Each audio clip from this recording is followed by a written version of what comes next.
Hello guys, আসসালামু আলাইকুম। Welcome to our another vlog. আশা করছি আপনারা সবাই ভালো আছেন এবং আপনাদের সকলকে জানাই অসংখ্য ধন্যবাদ আমাদের চ্যানেলটি সাবস্ক্রাইব করার জন্য। আমরা যাচ্ছি স্বপ্নের স্কুলে, যেটির নাম হচ্ছে BM laboratory school and college, যেটি জয়পুরহাট জেলার হাউজিং এস্টেটে অবস্থিত। এবং আপনারা দেখতে পাচ্ছেন আমরা হাউজিং এস্টেটের রাস্তায় আছি। এই জায়গাটি অনেক পরিবেশ বান্ধব মানুষের বসবাসের জন্য, এবং জয়পুরহাট জেলার অধিকাংশ চাকরিজীবীরাই এখানে বাসা ভাড়া করে থাকে।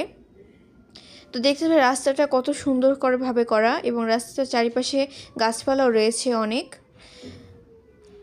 জয়পুরহাট জেলার হাউজিং এস্টেটে একটি ডিসি পার্কও রয়েছে, যেই পার্কটি বিকেলের দিকে অনেক জাঁকজমক হয় এবং ছুটির দিনগুলোতেও এখানে মানুষের অনেক ভিড় হয়। তো আমরা আপনাদেরকে পরবর্তীতে ডিসি পার্কটি দেখাবো। তো আপনারা দেখতেই পাচ্ছেন আমরা স্বপ্ন স্কুলে প্রায় চলে এসেছি।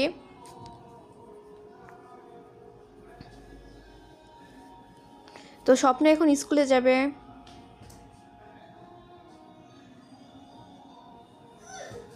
আমরা চলে এসেছি। বাই বাই স্বপ্ন।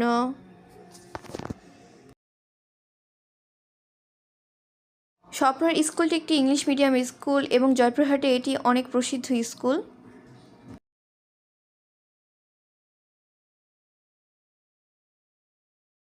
আমরা এখন সামনের দিকে এগোচ্ছি।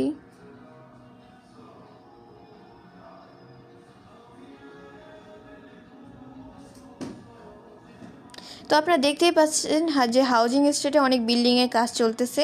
এখানে মানুষের থাকার অনেক ইচ্ছা, এবং যার কারণে এখানে মানুষ জমি কিনে বিল্ডিং বানাচ্ছে অনেক। এটি হচ্ছে জয়পুরহাটের ডিসি পার্ক, যেটি বর্তমানে বন্ধ আছে কিন্তু বিকেলের দিকে খোলা হয়, এবং এখানে অনেক ভিড়ও হয়। আমরাও একসময় হাউজিং এস্টেটে থাকতাম কিন্তু বর্তমানে থাকি না। আপনাদেরকে পরের ভিডিওতে আমরা ডিসি পার্কের ভিতরটি ঘুরিয়ে দেখাবো এবং হাউজিং এস্টেটের অন্য পাশগুলো দেখাবো। হাউজিং এস্টেটটি আসলে অনেক বড়, যেটি এক ভিডিওতে আমরা দেখাতে পারতেছি না। এবং আমাদের নেক্সট ভিডিওটা দেখার জন্য অবশ্যই আপনারা আমাদের চ্যানেলটি সাবস্ক্রাইব করে রাখবেন। তো আসসালামু আলাইকুম।